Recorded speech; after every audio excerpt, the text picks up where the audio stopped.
In 2019, our annual theme that is really uniting all of our exhibitions and programming is questioning identity. Melissa Vandenberg's proposal for Needleandbowl really aligned with this.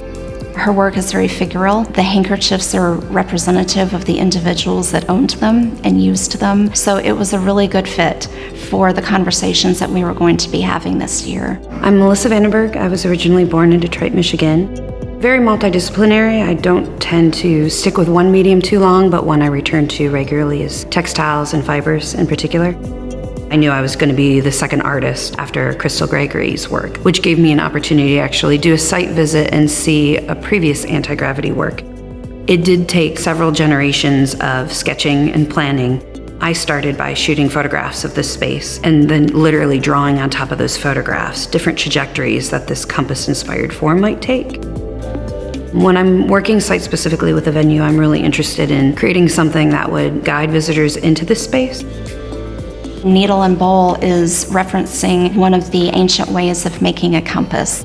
I think that's a very lovely analogy of how visitors are stopping and pausing in that rotunda, in that architectural space, taking a minute to reorient themselves before they start navigating their own journey.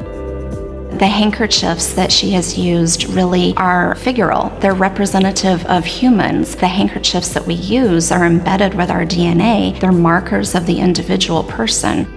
Many are store-bought. A lot are souvenirs that people may have purchased during a family vacation, but a lot of them are actually altered by hand and have homemade crocheted edges, tatted corners, homemade monograms of a loved one, the sort of things that we don't tend to take the time to do with things that we purchase today. The piece is in part cannibalized from a previous work that I had installed at the Lexington Art League in Kentucky. That piece was called Forget Me Not. I think it spoke really heavily to the specific sentiment of these souls that I feel like might be represented in the textile that's featured. But Needleandbowl becomes more site-specific to Corning.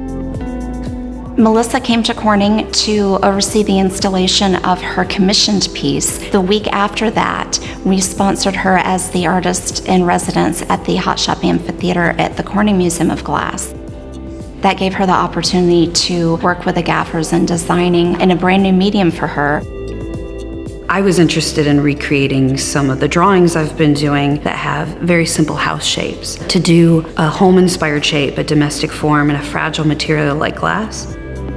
The underlying thought behind that is to get somebody out of their comfort zone, expose them to a new medium and a new way of thinking about that medium, and then when they go back to their own practice, they're going to be thinking about what they do in a different light.